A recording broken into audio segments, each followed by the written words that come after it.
జగన్ మీద దాడి చేసిన వాళ్ళు ఆకతాయిలే, కానీ ఆకతాయితనంతో దాడి చేయలే, పక్కా స్కెచ్తోనే దాడి చేశారు.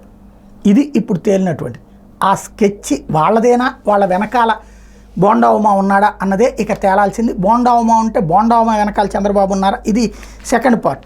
కుట్రదారులు పన్నాగాన్ని వేముల సతీష్ అమలు చేశాడు అని తేలింది. ముఖ్యమంత్రి జగన్ చేపట్టిన మేమంతా సిద్ధం యాత్ర 13న విజయవాడలోని సింగనగర్లోకి ప్రవేశించక ముందే అక్కడికి వెళ్ళాడంట అతను. ఆ ప్రాంతానికి సమీపంలో ఉన్న బ్రిడ్జి దగ్గర పదునైన సిమెంట్ కాంక్రీట్ రాయిని సేకరించి జేబులో వేసుకుని వివేకానంద స్కూల్ దగ్గరికి చేరుకున్నాడు. మరికొంతమంది మరొక 5గురితో కలిసి మాటు వేశాడు.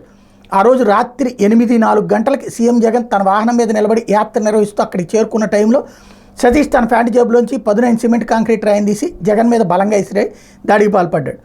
అయితే ఆ సిమెంట్ కాంక్రీట్ రాయి ముఖ్యమంత్రి తల మీద సున్నిత భాగంలో కాకుండా ఎడమ కన్ను భాగంలో తగలడంతో ప్రాణాపాయం తప్పింది. అది సిమెంట్ కాంక్రీట్ రాయి కావడం వల్లనే దాని తర్వాత పక్కన ఉన్నటువంటి వెల్లంపల్లికి కూడా తగిలింది. ఇప్పుడు ఇద్దరి మీదన హత్యా ప్రయత్నం అయింది. అక్కడ కనుక కొంచెం పక్కకి తిరిగినప్పుడు తగిలితే కనుక కణతకి తగిలితే మనిషి అక్కడికక్కడే చనిపోతారు.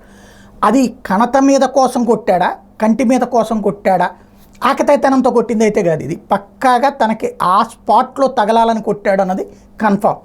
ఇది అతనేదో ఇంటెన్షను మందు కోసం, అంటే 18 ఏళ్ల లోపు కుర్రోడికి మందు కోసం డబ్బుల కోసం చేశాడు అంటే అదొక బోగస్ అవుతుంది. అట్లాగే అతనికి సంబంధించి అన్న క్యాంటీన్ ఇట్లాంటిది ఒక నాటకమే. ఆ విజువల్ చూస్తుంటే ఆ ఫోటో కుర్రోడు ఎంత చిన్న వయస్కుడు అనేది కనబడుతుంది. అంటే అతన్ని దుర్గారావు ప్రేరేపించాడు. ఆ దుర్గారావుని ప్రేరేపించింది ఎవరు, అది ఇప్పుడు తేల్చాల్సిన బాధ్యత పోలీసుల మీదకి వచ్చింది.